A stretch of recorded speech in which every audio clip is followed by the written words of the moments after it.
last part of chapter 3 GST, goods and service tax. GST, it is a comprehensive indirect tax. Indirect tax, direct tax, income tax, corporate tax, वो direct taxes, उनसे कोई लेना देना नहीं है GST का. GST indirect tax. Indirect tax क्या होता है? Where the burden can be shifted. The tax is imposed on the seller of goods or the service provider by the government. The seller or the service provider collects the tax from the consumers and pays it to the government. Indirect tax है कि burden आया producer के ऊपर, उसने shift कर दिया consumer के ऊपर. तो GST is a comprehensive tax which has replaced many indirect taxes in India. The GST Act was passed in the Parliament on 29th March. तो Act कब पास हुई थी? On 29th March 2017. But the Act came into effect on 1st July 2017. It is a comprehensive, multi-stage, destination-based tax that is levied on every value addition. Every value addition. तो भैया भगवान का शुक्र है, हम इकोनॉमिक्स में नेशनल इनकम पढ़ चुके हैं. नेशनल इनकम में वैल्यू एडेड मेथड करा था. Value added, remember value added, value of output minus intermediate consumption. हाँ, थोड़ा थोड़ा याद आया. GVA, gross value added, is equal to value of output minus intermediate consumption. Farmer, Miller, baker, सब जो वैल्यू ऐड करते हैं उस पे टैक्स पे करेंगे. तो वैल्यू एडिशन पे टैक्स दिया जाता है. तो अगर किसी पोर्शन पे आप ऑलरेडी टैक्स पे कर चुके हो, कि फॉर एग्जांपल मैं मिलर हूं, मिलर फार्मर से मैंने वीट खरीदा, प्रोसेसिंग करी, ठीक है ना, आगे आटा बेचा, फ्लावर बेचा. तो मैंने वीट खरीदा 50,000 रुपए का, प्रोसेसिंग करी, चक्की पीसिंग, आगे फ्लावर बेचा 75,000 रुपीज का. तो जब मैं 75,000 का सामान बेचूंगा तो टैक्स मैं कलेक्ट करूंगा पूरे 75,000 पे. लेकिन जब मुझे गवर्नमेंट को पे करना होगा तो 50,000 का जब मैंने सामान खरीदा था तो 50,000 पे तो मैंने भी पे करा होगा टैक्स. अब मुझे सिर्फ 25,000 पे और टैक्स पे करना पड़ेगा. तो tax is levied on value addition. बात समझ आई? Yes, sir. I hope so. So GST has been identified as one of the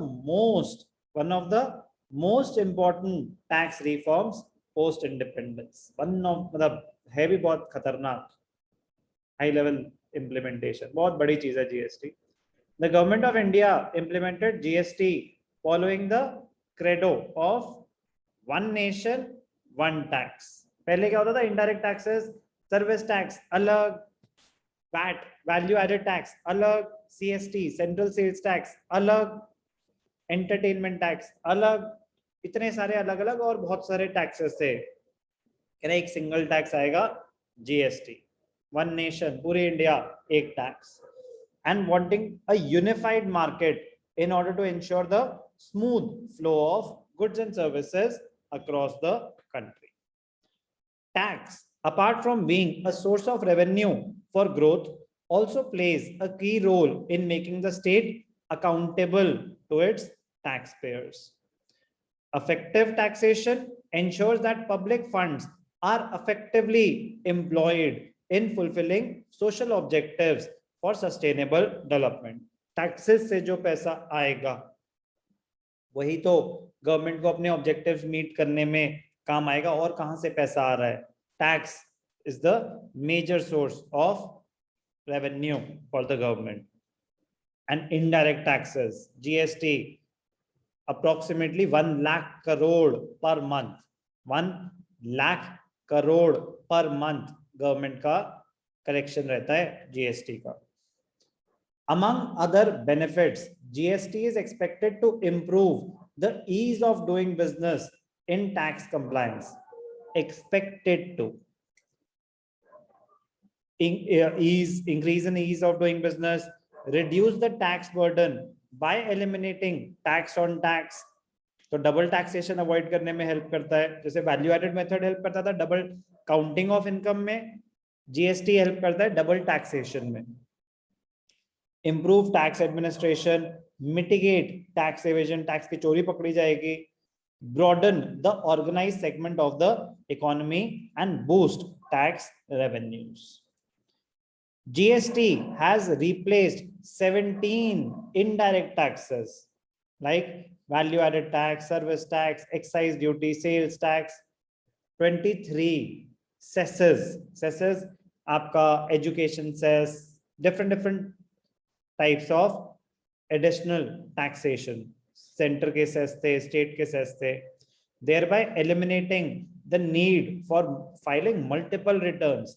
पहले सर्विस टैक्स की रिटर्न अलग भरनी पड़ती थी, वैट की रिटर्न अलग भरनी पड़ती थी, एक्साइज के अलग रिटर्न जाती थी, कह रहा जीएसटी की रिटर्न जाएगी अब बस.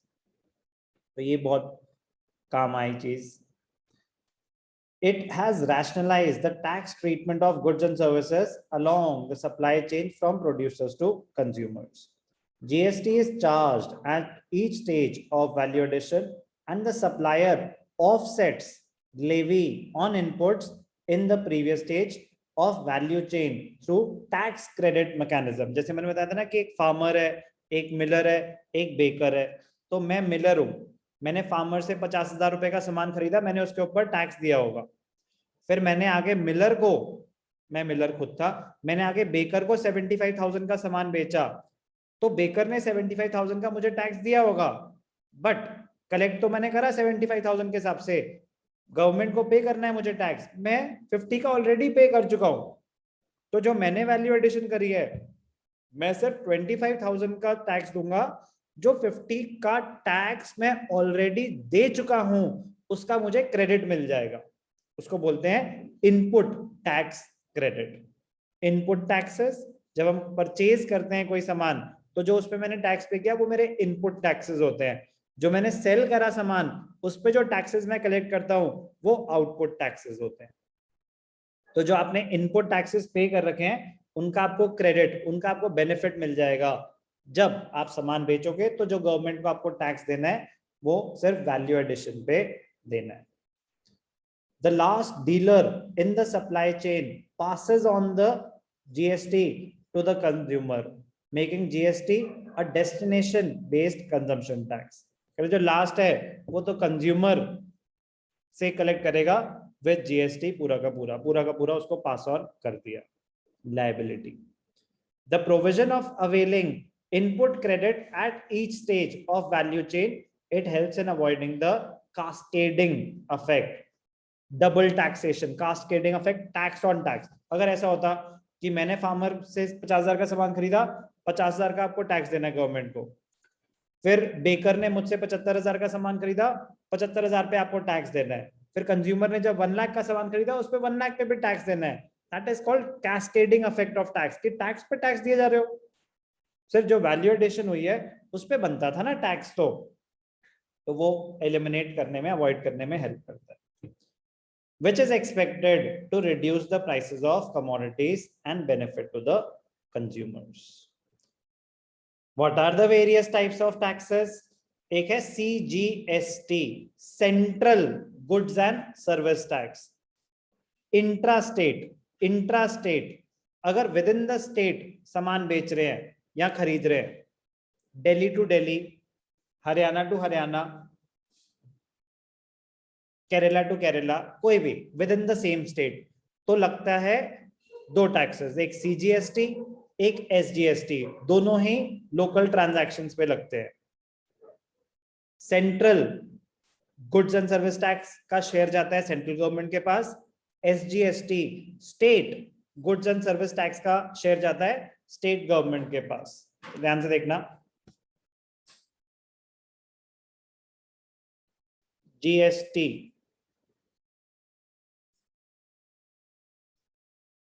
एक होती है इंट्रास्टेट ट्रांजैक्शन,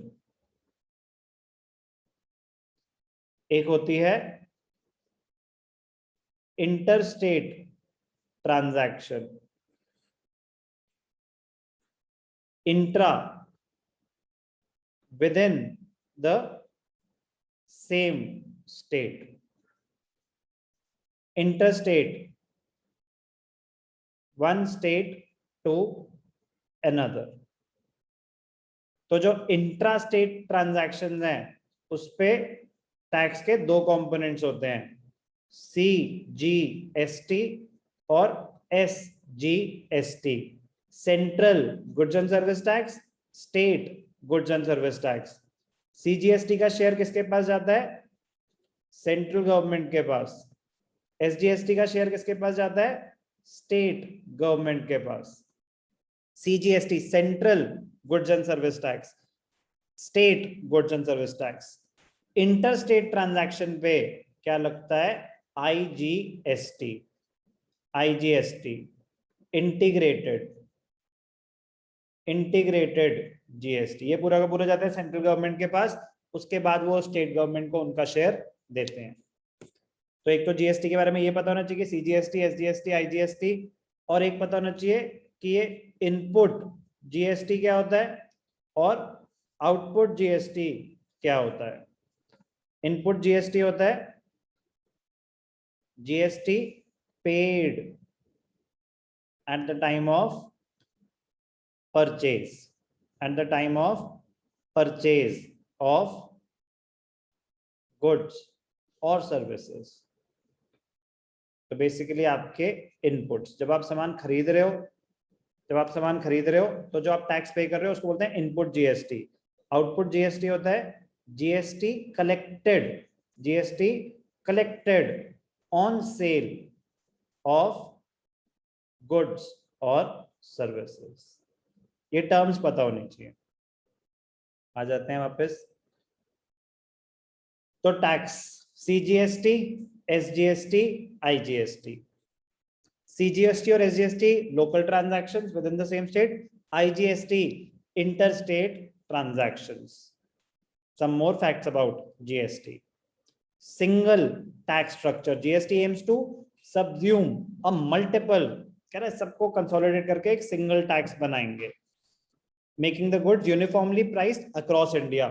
है अभी भी कुछ भी, बट पहले तो बहुत ज्यादा होता था कि दिल्ली में कुछ रेट है, हरियाणा में कुछ रेट है, चंडीगढ़ में कुछ रेट है, और आगे जाएंगे कुछ और rate, different rates in different states. GST के बाद काफी कम हुआ है डिस्पैरिटीज इन प्राइसेस। सेम तो नहीं है थ्रू आउट, दिल्ली में महंगी है कुछ चीजें, और पेट्रोल के भी रेट्स डिफरेंट होते हैं, तो अभी भी कुछ ना कुछ वेरिएशंस हैं टैक्सेस में, पूरी यूनिफॉर्मिटी अभी नहीं आई।